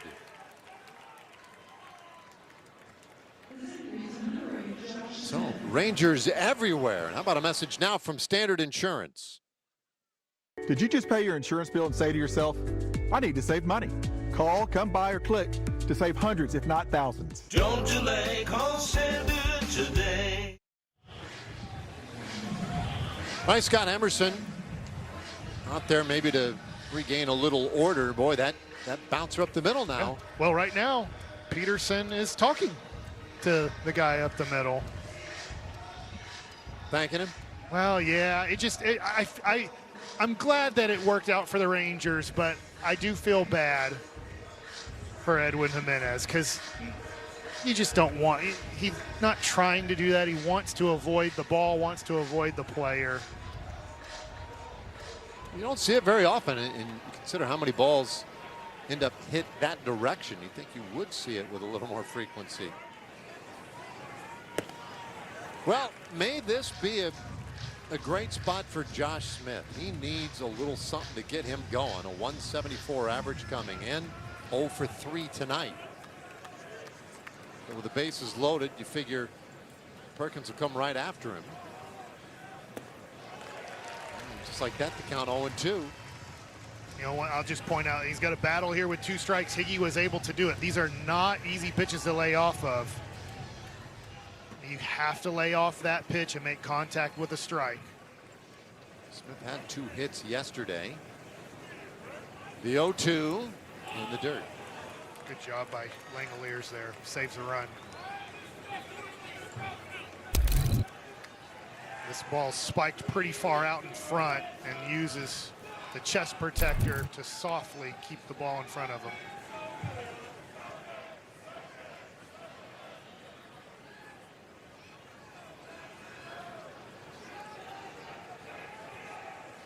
Seager, Peterson, Higashioka, third to first. Infield in. And there's a flare out to short, and that drops into the left field, base hit. 1 run is in. Peterson being waved. The throw, not in time. Jock gets his foot down just ahead of it and can laugh about it now. A 2-run hit for Josh Smith. Rangers lead 6-0.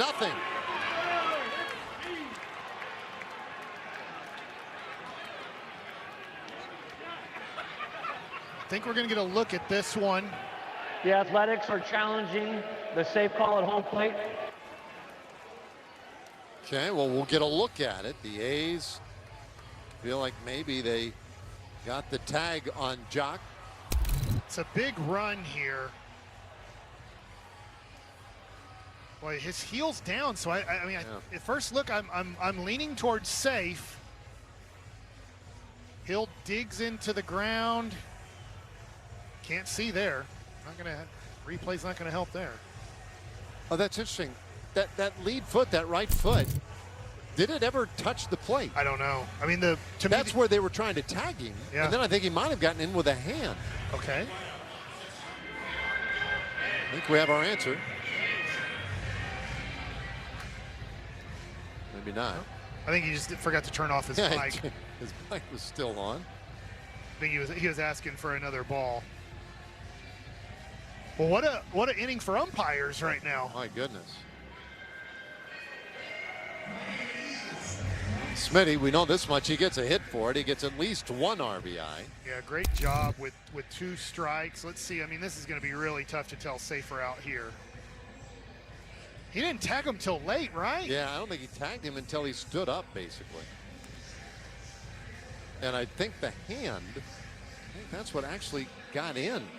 So let's see if that foot ever touches the plate. The gloves there ahead of him. Maybe the toe gets down right here.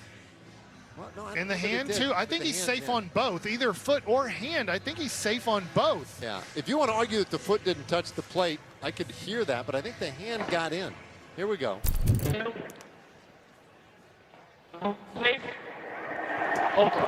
Athletics win their challenge. Well, you heard it right there. Yeah, as clear as day. If Yeah. you can't understand that, I don't know what you're listening to. Yeah, it's a run. You see Jock? He gave the umpire a pat afterwards. No. See it right here. Way to you. go. Way to go. Good work. All right, Jock gets the good news. Run scores, 6-0 Rangers. Now Young. And he takes a strike. Incidentally, having a little fun there with Doug Eddings. Not his fault that the equipment, the RF band, wasn't connecting well to the audio equipment. He's an umpire. Not an A2. Yeah, he was. A1, as we call it. Before that pitch, he was still working with the microphone that he has on his jacket.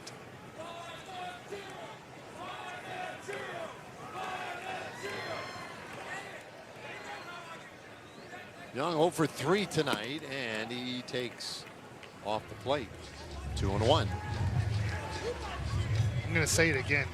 Great job by Higgy, drawing the walk. Yeah. 2 strikes, behind in the count, and then Josh Smith with 2 strikes. Was it hit hard? No, but infield in did the job. Yep. Just put it in play. Take advantage of that aggressive positioning, and he picks up 2 RBIs for it. It's huge. I always wonder with analytics staffs how well that grades out. I love it, but I don't know. It's a soft hit ball. That one is hit hard. Out to center field. It gets down, base hit. Clark took a bad angle, and that one goes all the way to the wall. Higgy's in. Here comes Smith. He'll score without a throw. Josh Young with a 2-run double, and the Rangers piling on now. It's 8-0. Well, the Joshes come through. First Smith, and now a 92-mile-an-hour cutter. Top of the zone. Hit 100 miles an hour. Clark sells out there for 1 second and then knows he can't get it, and it leads to an 8th run for the Rangers. That has to feel great for Josh Smith.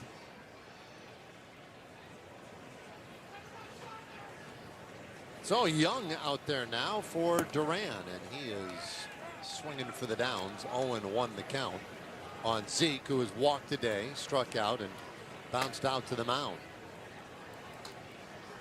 Quick question about Nathan Eovaldi right now. Doing great. Pitch count is still there to keep pitching, but now you've just opened up an 8-0 lead. How much do you want to keep pushing him? You do have 10 games in a row on the road. You're on game 4. No days off on the road. Well, I'd say 2 things factor in that decision. 2-strike pitch. Ball 1. One is, what is your ace telling you? If he wants it, a lot of managers feel like, you know, unless there's some compelling reason, then he gets it. That's one. The other is your point. You got to protect that bullpen a little bit, and this is a great opportunity to do just that. Duran's base hit to center puts runners on the corners as the Rangers maybe calm it down just a little bit on the bases there. 1 out, 4 runs in, and with runners on the corners, it'll get Nimmo back to the plate. A lot of lassoing going on in this inning. It just shows how sometimes it can be easy on the mound, and all of a sudden from easy to why can't I get major league hitters out? Yeah, I mean, this guy was really impressive there, but he's also being asked to throw. Now he's at 35 pitches. Nimmo takes strike 1. That was an interesting stat we just put up on the Athletics, allowing 8 runs tonight. They've allowed 8 runs in their last 5 games. Yeah, they had a 1.60 ERA on that 5-game winning streak.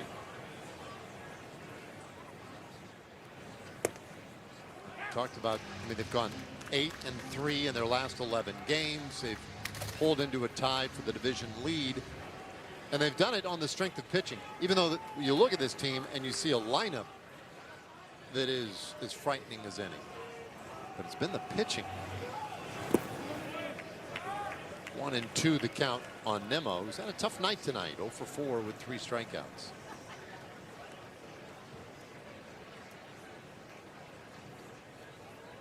So he'd like to get in the action. Try to get the 10-run rule here. Yeah. Nimmo's the only Ranger yet to reach base tonight. Way inside, 2-2. And given that he's been reaching better than 43% of the time, that's somewhat unusual that he would have gotten on yet. He and Carter, the only ones without hits.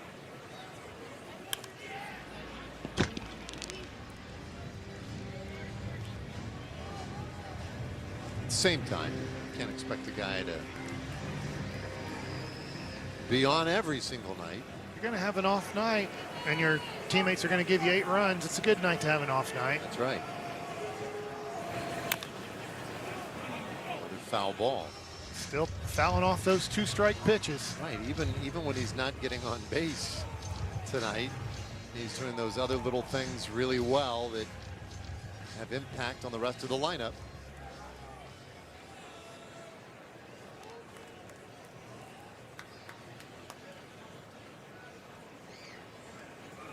Evo's becoming a long half inning, and that might factor in the decision too. Agreed. Although there's still no activity in that pen.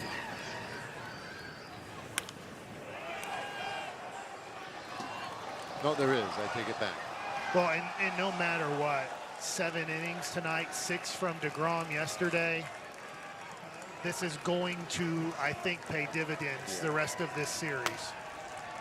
Curvelo has started to throw, and that might be it for Evo. We'll see. Here's a 2-2 and a swing and a miss. Nimmo strikes out, and that is the second out of the inning.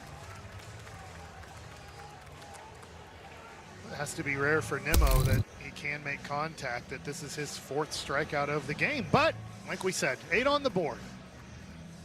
So Perkins is done. He records, what, 5 outs, 4 of them on strikes. And the Rangers get a little further into that bullpen tonight.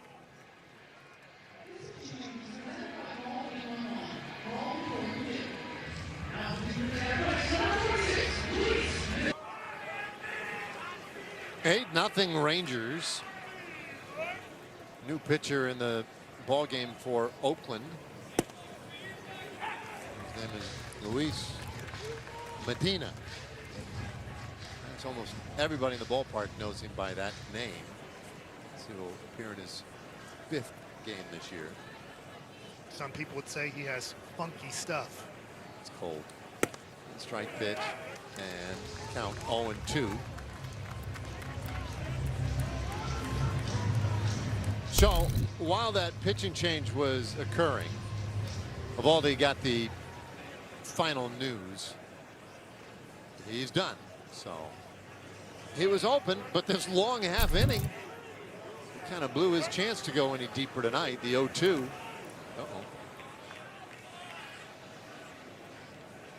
That one almost looked like it bounced up and hit Evan, didn't it? Looked like it got close to hitting the grass on the first hop.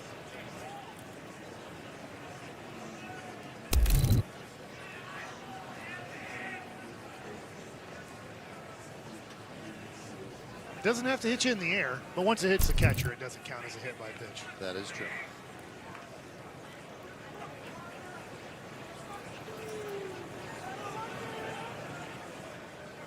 One-two pitch, and Carter fouls it back. So last year the Rangers won the last 6 games head-to-head with Oakland, and it's the longest losing streak that the Athletics have had to the Rangers since 2011. So it's been a long time since the Rangers have had this kind of sustained success against them. Fouled back, and Lord knows, I mean, it's felt that way over the last decade. They have always been tough on the Rangers.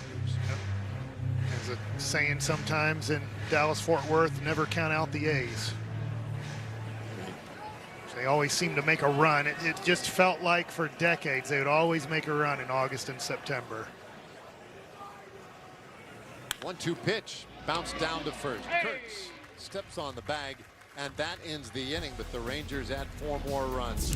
That was kind of fun too. Jock Peterson hit one up the middle, got on with the help of the umpire, and then scored from second base on that hit. All smiles in the dugout, and with remaining men on base, Josh Young drives in 2.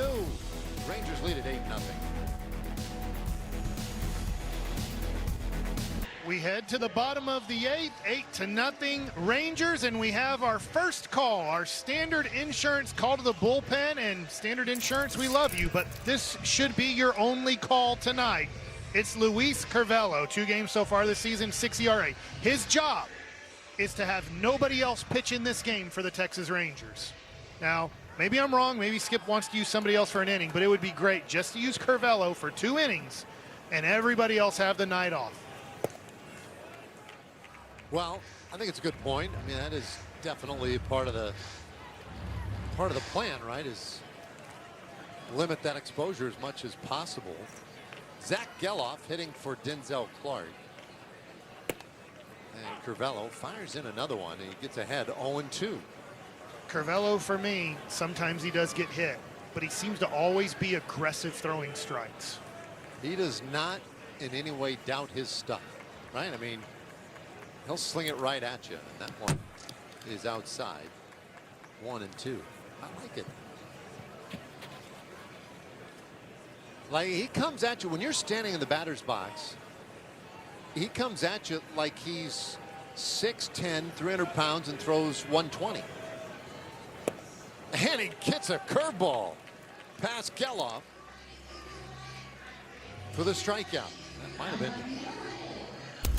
the split. That looked like a curve to me, but yeah, it did have great drop.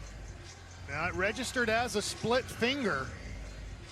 There it is. There's the split finger grip, and it starts off letter high and takes off about, what, 12 miles an hour from his fastball there. This ball is pounded out to right field, and it is gone.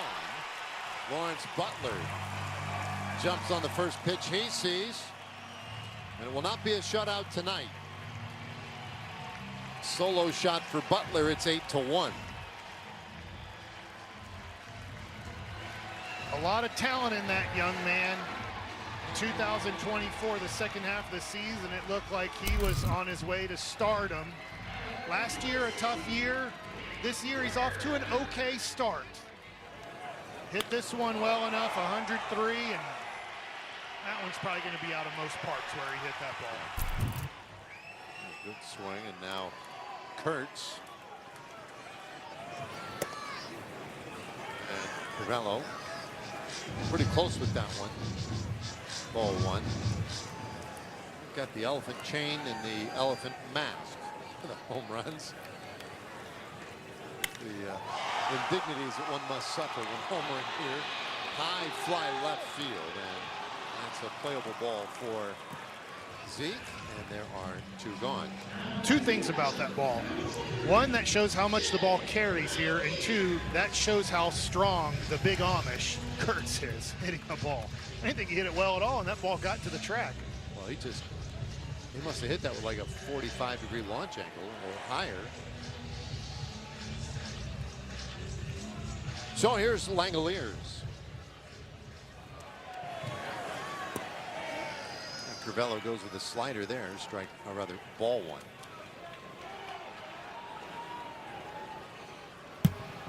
Langoliers 1 for 3 today. Another near miss, 2-0. 8-1, you want base runners, but I'm pretty sure Kotsay is going to let his catcher swing here if it's a strike. Well, his 10th pitch of the inning, that's hammered foul.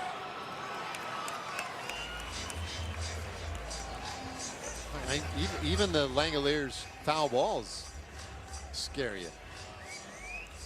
Must be something about those Rangers unis that takes his game to a slightly higher level.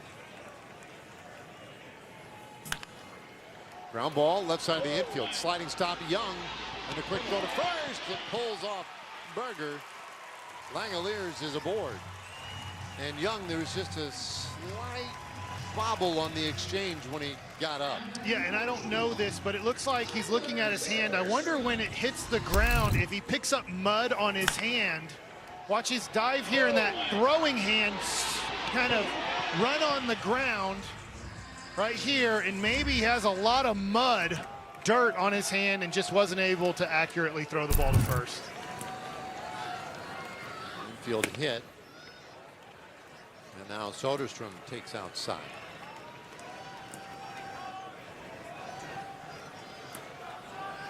That's an 8-1 ball game. Crivello needs one more out to get through this 8th inning.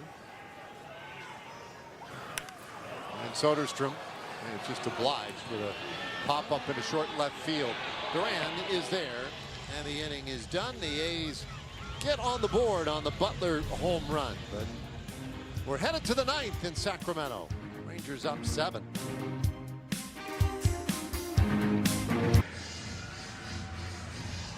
All right, Rangers on top 8-1 as we swoop over the top of those drones on this Monday night. Rangers with a great start to this series against the Athletics. Long road trip for the Rangers. Started in LA against the Dodgers, and Seager, the former Dodger, leading off this inning, and he fouls one away for strike one. Of course, this divisional opponent for the Rangers. So that makes the game that much more important. You want to beat those teams in your division. And you remember the Rangers closed their last homestand with a 3-game sweep over the Seattle Mariners. If they were to win this game tonight, the Rangers will start the year with 4 straight victories over American League West opponents. The last time they did that, just winning your first 4 divisional games, 2011. Take that year. Yeah, that worked out pretty well. One of the best teams in Rangers history. 2-2. Got to that World Series. Game 7 of that World Series. In fact, you know that the other thing is a win tonight would be the 7th straight against Oakland. You want to guess the last time the Rangers had won 7 in a row against the Athletics? 2011, Dave. Boom. Roasted. You got it. Thank you. I will say this is interesting. And I just got done playing baseball. But I was a Ranger fan in 2011. It is tough to talk about 2011 still. I get it. Seager strikes out swinging to start the 9th inning. It just feels weird to me. It's like that is one of the best, if not the best team. They didn't end up winning the World Series, but arguably the best team in Rangers history. If you look at it, this 2023 team won it all. But it's just, there's just a little bit inside of my gut when I'm talking about 2011. I love that team, love those guys. It is, it's one of those when it comes up in conversation, you kind of want to just sort of look away, right? You don't, if 2011 was a human being standing in a room with 3 or 4 people, you wouldn't make eye contact because it's just, it's the one that hurt you. The 1-0. Medina a little bit low, 2-0. Dave, if you're Jake Berger, how much are you just trying to stay in your approach and everything, or how much are you going, I want a 3rd home run? Yeah, I would think you would really, really want to, you'd almost, I almost wonder, like in an 8-1 game, if you're almost thinking to yourself, like, let me really simplify it. Let me try and just get an opposite field hit. You know what I mean? Like really rein it in. What do you think of that? Yeah, I think Jake Berger's a power hitter and wants a 3rd home run. Yank it. I think he had to. This is the deal. I don't know. I feel like he had to take the whole way there, up 7 in the 9th inning. Yeah. And I know it's kind of one of those unwritten rules, and we can argue that for days. I'm not sure which way I'm on that one. I see both sides, but I'm going to tell you something. He wanted his 3rd home run. He was not looking to go the other way for his step was towards the 3rd baseman there, and he was trying to hit it over the Sutter Health sign, because there's no park there on the Sutter Health one. Field. Park field. Park field. I think it took me forever with Globe Life, park to field. I was like, please say it right. Please say it right. 3-2. And Berger takes the walk. So to me, the walk right there, that's a little like the opposite field single. Like there's so much honor. There's so much, like there's so much class in just taking that walk right there for me. You know what I mean? Okay. Like I like that. Yeah. I like the 3-1 swing. Yeah, I get it. I get it. How about Jock today? 3 for 4 yes. Too. Yeah, this has been a great night. And he takes a strike. 3 singles tonight. Struck out looking in the 6th inning. He scored from second on the Josh Smith base hit.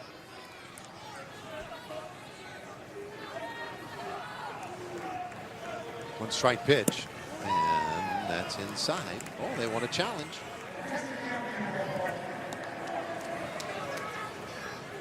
So an ABS challenge here. Sure enough. Sacramento has 2 remaining. That's a strike. So catchers continue to be really adept at this. 0-2 the count.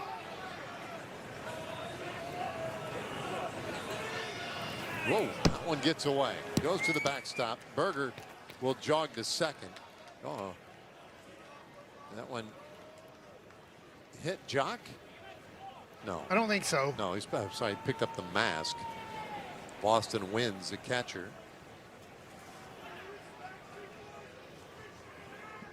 Interesting from Medina. That's the second one that hasn't got to home plate.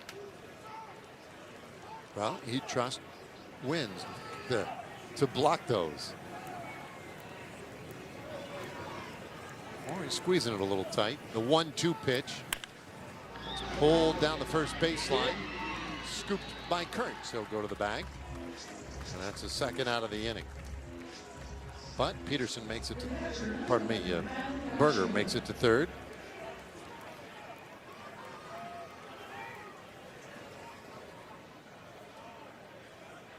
So he's 90 feet away for Kyle Higashioka. Ninth inning, Rangers leading 8-1. Iggy with a great night at the plate too. 2 hits, a walk. It's all been big. I love that walk he drew in the eighth inning. Yeah, that was being down.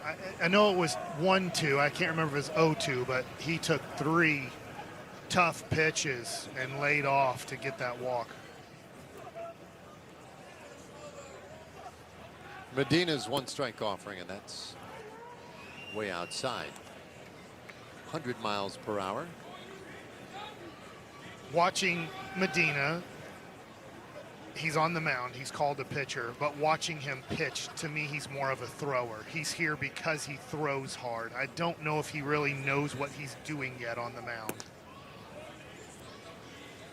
But he can lift a leg and make it go triple digits, and that will get you far in this game. It will. Sometimes it won't give you success at the major league level, but there's a good chance you reach the major league level because you throw that hard. It's funny how even 100 now we almost take for granted.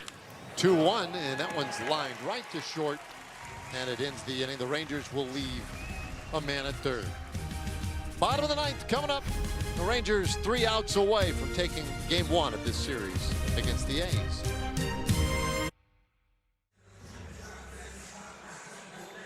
Eight to 1, Rangers on top. Now, bottom of the ninth inning. You asked for it, Mike. You wanted Carvalho to finish this game. Yes. When he came out in the 8th inning, and I think that's the plan on the Rangers side. Let him get 3 more outs here. Well, you just think about this from a 4-game series standpoint. You do play the Athletics 13 times in the season.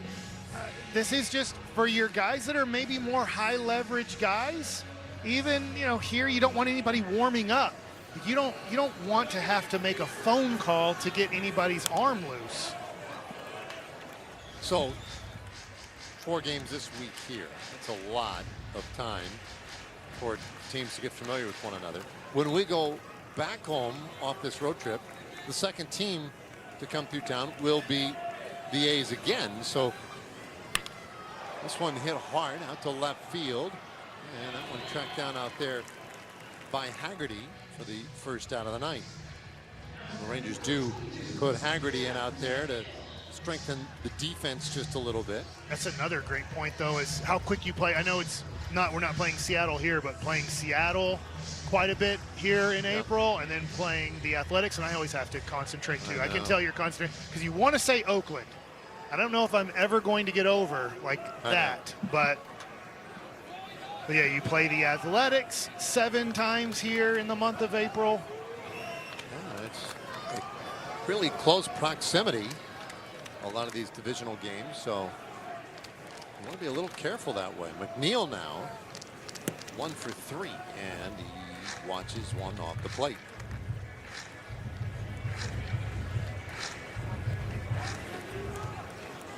Boy, that is some kind of torpedo bat. Yeah. McNeil has. And he gets underneath it. High pop up. shallow center.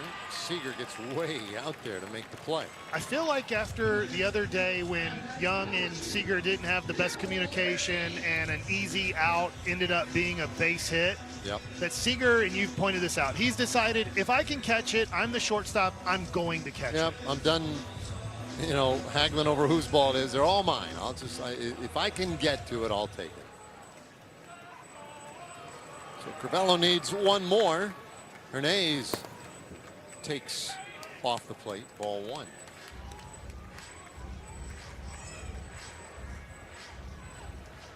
Excellent work tonight from Eovaldi. And now Crivello. And this one on the ground, a one hopper to short. Seager's throw in time, and this one is over. The Rangers win it 8-1, taking game one of this series. And I don't think we've had a game like this yet this year. Just an easy win. Just coasting, and it's thank you, Nathan Eovaldi. Thank you, Jake Berger. The rest of the team did their job too, but it's just nice to get an easy win and a big win against a divisional opponent that you are 8-7 coming into this game. And a hot Athletics team. So the Rangers started off with an 8-1 win. And we'll take a quick break. We'll come back and wrap it up for you here in a moment.